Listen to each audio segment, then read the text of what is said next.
Bonjour à tous. Dans le cours précédent, nous avons vu qu'un même élément pouvait être constitué de noyaux différents, suivant le nombre de neutrons qu'ils contiennent. Ces différentes sortes de noyaux sont ce qu'on appelait les isotopes. Parmi eux, certains isotopes sont radioactifs. On parle d'ailleurs de radioisotopes. Mais qu'est-ce que la radioactivité? On peut définir la radioactivité comme étant la transformation spontanée d'un noyau, cette transformation étant accompagnée de l'émission d'une particule, plus petite que le noyau, et d'énergie. Plutôt que de transformation, on parle parfois de désintégration. Il faut se méfier du terme désintégration. Il ne faut pas imaginer un noyau qui se fragmenterait en 1000 morceaux, si je puis dire, mais tout simplement ce qu'on appelle une perte d'intégrité, d'où le terme désintégration. On distingue plusieurs types de radioactivité suivant le type de particule émise. Nous allons commencer par la particule alpha, le cas de l'émission d'une particule alpha. Considérons un noyau avec ses protons et ses neutrons. Ce noyau, s'il est radioactif, va parfois être appelé radionucléide. Dans le cas de la radioactivité alpha, un groupe de 2 protons et 2 neutrons va être éjecté du noyau. Ainsi, depuis le noyau initial, on a obtenu une particule, dite particule alpha, et un noyau plus léger, puisque ayant perdu, par rapport au noyau initial, 2 protons et 2 neutrons. Le noyau initial est appelé noyau pair. La particule particulière qui est ici, avec ses 2 protons et ses 2 neutrons, est appelée particule alpha, et le noyau allégé, si l'on peut dire, est appelé noyau fils. Écrivons maintenant ce que l'on appelle les lois de conservation de Soddy, c'est-à-dire la répercussion sur les nombres A et Z de cette désintégration. Considérons donc que le noyau initial avait Z protons et un nombre A, Z plus N, de nucléons. La particule émise contient 2 protons. Avec les 2 neutrons supplémentaires, on arrive à un nombre A égal à 4. L'élément qui possède 2 protons, eh bien, c'est l'hélium. Donc en fait, la particule alpha n'est rien d'autre qu'un noyau d'hélium à 2 protons et 2 neutrons, soit 4 nucléons. Mais que reste-t-il dans le noyau fils? En nombre de protons, il va nous rester Z-2. Ce Z-2 correspond à un élément différent du noyau pair. Appelons-le par exemple l'élément X', pas une notation très académique, mais peu importe. Et pour les nucléons, eh bien, sur les A nucléons initiaux, 4 sont partis dans la particule alpha, donc il nous reste A-4. Donc cette équation est régie par les lois de conservation qu'on appelle les lois de conservation de Soddy. Travaillons maintenant sur un exemple, celui de la désintégration alpha d'un noyau de radon. Le radon est un radioélément commun en Bretagne. Pour preuve, c'est un élément qui a fait l'objet de recherches dans l'établissement il y a quelques années de cela. Ont été posés dans toutes les salles du rez-de-chaussée du lycée des détecteurs de radon. Alors je vous rassure, les résultats ont été négatifs, mais l'enquête a été menée puisque le lycée est construit sur un sous-sol, ou du moins sur un socle granitique, et que le radon est un gaz qui percole, qui s'échappe de la couche granitique. Alors le radon, du moins le radioisotope qui nous intéresse ici, c'est le Rn, comme radon, 86, nombre Z caractéristique du radon, et A égale 222 nucléons. Si il émet une particule alpha, que je peux noter He de 4 ou bien directement alpha de 4, la notation est tout à fait correcte et utilisée, et bien suivant les lois de Soddy, il me reste ici un élément avec 84 protons. Les 86, privés de 2 qui sont partis dans la particule alpha, il reste bien 84. Alors 84, c'est le Z d'un élément pas spécialement sympathique non plus, qu'on appelle le polonium. Alors quel isotope du polonium en l'occurrence? Eh bien, on considère les 222 nucléons du noyau pair de radon, on soustrait les 4 nucléons partis au total dans la particule alpha, et il nous reste donc 218 pour cet isotope du polonium. Voilà donc pour cet exemple qui récapitule le cas d'une désintégration alpha. Passons à une autre activité spontanée qui peut se produire à l'intérieur des noyaux, de certains noyaux, c'est ce qu'on appelle la radioactivité bêta. Alors il existe deux radioactivités bêta, bêta plus et bêta moins. Mais à chaque fois, il s'agit d'une transformation spontanée d'un nucléon, c'est-à-dire qu'un proton peut devenir un neutron, ou dans d'autres noyaux, le neutron peut se transformer en proton. Alors regardons ça d'un petit peu plus près, et commençons par l'émission d'une particule bêta plus. On va considérer un radionucléide, mais un petit peu particulier. C'est que dans le cas du bêta plus, ce radionucléide possède plus de protons que de neutrons. C'est ce que j'ai écrit à gauche ici. Ce surnombre de protons va parfois provoquer la mutation, la transformation d'un proton en neutron. On va surveiller par exemple ce proton-ci. Eh bien, que devient-il si ce proton devient subitement un neutron? On va essayer d'écrire ensemble l'équation de cette transformation.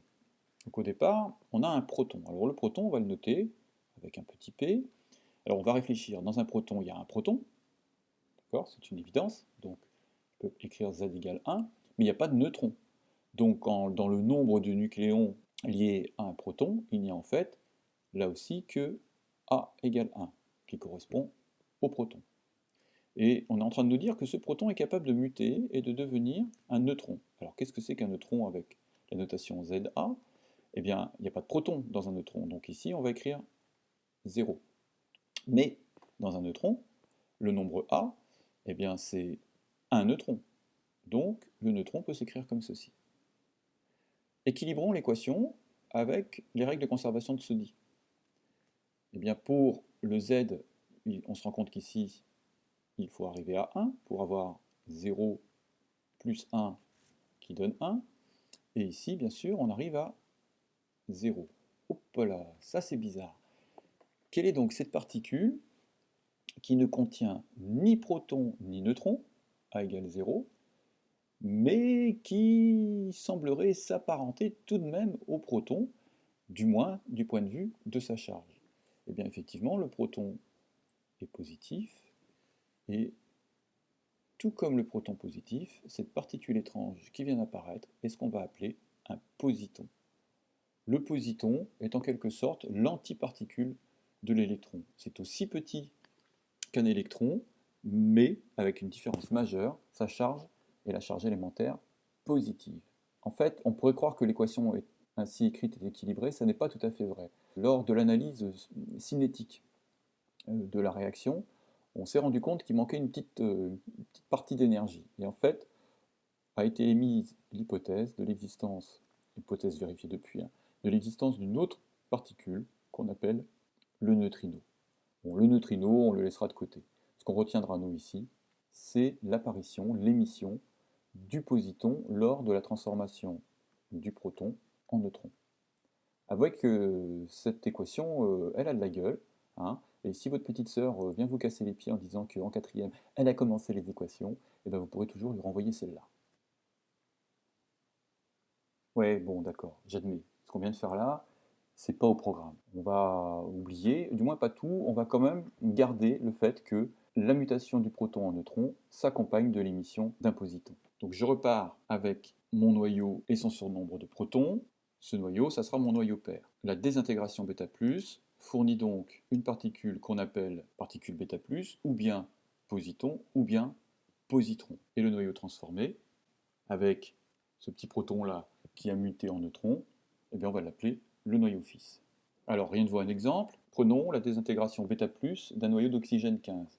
L'oxygène 15 est employé dans certaines formes d'imagerie médicale qu'on appelle la tomographie. L'oxygène, nombre de masse, 15. Ça ne suffit pas. Il faut aller voir dans la classification périodique, mais l'oxygène, je pense que vous pouvez quand même le connaître. Son numéro atomique, c'est 8. On nous dit que c'est un radioisotope à désintégration β+. Donc, on va voir apparaître le fameux positon, ou positron si vous préférez. Les lois de Soddy vont nous dire quoi? Eh bien qu'au niveau de A, on va avoir 15 moins 0, et qu'au niveau de Z, on va avoir ici 8 moins 1. Alors qu'est-ce que c'est que ce noyau ici? Eh bien c'est un noyau à 8 moins 1, 7 protons. Le numéro atomique 7 correspond à l'azote. La désintégration β+ d'un noyau d'oxygène 15 a conduit à l'émission d'un positon et l'apparition d'un noyau d'azote 15. Toujours concernant la radioactivité bêta, le cas de la radioactivité bêta-. Donc cette fois-ci, c'est toujours une transformation spontanée de nucléons, certes, mais cette transformation va être d'un neutron vers un proton, enfin du moins la mutation d'un neutron en un proton. Donc cette mutation aura lieu dans des noyaux pour lesquels le nombre de neutrons est supérieur au nombre de protons. Considérons un noyau pair avec un petit peu plus de neutrons que de protons, et surveillons ce neutron, on se rend compte qu'il est devenu, dans le noyau fils, un proton. Avec un mécanisme identique à celui qu'on a détaillé tout à l'heure, cette mutation de neutrons en protons va s'accompagner de l'émission d'une particule. Cette particule, cette fois-ci, elle va être notée β-, et cette particule β- n'est autre qu'un électron, que nous allons noter comme ceci. Vous voyez, peu de différence avec le positron, si ce n'est le -1 qui indique la charge négative de l'électron. Donc la particule β-, ça n'est rien d'autre qu'un électron, dit électron de haute énergie. Donc c'est très très curieux si vous réfléchissez. Jusqu'à présent, on a bien précisé que dans les noyaux, il n'y avait pas d'électrons, c'est évidemment le cas, mais dans le cas de la mutation d'un neutron vers un proton, le noyau va émettre un électron qui va quitter le noyau avec une très forte énergie cinétique. Le principe de l'écriture de l'équation d'une désintégration β- reste le même. On part d'un noyau, ici je prends comme exemple le fameux carbone 14, qu'on reverra en exercice. Le carbone, symbole C, numéro atomique 6, et on nous dit que c'est l'isotope de nombre de masse 14 qu'il faut étudier. On nous dit qu'il est émetteur β-, donc j'écris ici l'émission de l'électron. Que reste-t-il? Alors attention, pour les A, c'est facile, 14 moins 0. Pour Z, il faut se méfier, c'est 6 moins 1. D'accord? Quel est cet élément? Eh bien, 6 moins -1, ça fait tout simplement 7. Donc une fois de plus, nous retrouvons l'isotope 14 de l'azote. Voilà donc pour les deux radioactivités, β+ et β-. Enfin, il nous reste un dernier type de radioactivité à étudier, ce qu'on appelle le rayonnement gamma. Le rayonnement gamma est une suite des radioactivités que l'on a vues précédemment. Revenons sur ce qu'on a vu. À chaque fois, nous partons d'un noyau pair qui donne un noyau fils après émission d'une particule. Alors, on a vu 3 cas jusqu'à présent, l'alpha, ou le β+, ou encore le β-. À chaque fois, donc, nous obtenons un noyau fils. Mais ce qu'on n'a pas dit, c'est que ce noyau fils, il est obtenu dans un état qu'on appelle un état excité. C'est-à-dire que les mutations ou les transformations du noyau ont laissé le noyau fils dans un état de désordre énergétique, comme s'il y avait un trop-plein d'énergie. Donc la deuxième étape va consister dans ce qu'on va appeler la désexcitation du noyau fils, mais sans transformation du noyau. Donc on passe d'un noyau fils dans un état excité à un noyau fils dans un état devenu stable. Cette désexcitation, c'est tout simplement une émission d'énergie. Il s'est débarrassé de son trop-plein d'énergie. Sous quelle forme? Eh bien, sous forme d'une énergie électromagnétique. Comment écrire ça sous forme d'équation, comme on l'a vu précédemment? Si on réfléchit, le noyau fils excité ou stable, c'est le même noyau. Donc c'est le même nombre Z, c'est le même nombre A, c'est le même élément X. Il va falloir pourtant utiliser une différenciation dans la notation. Le noyau excité, on va lui adjoindre une astérisque comme ceci. Le noyau stable, eh bien rien du tout.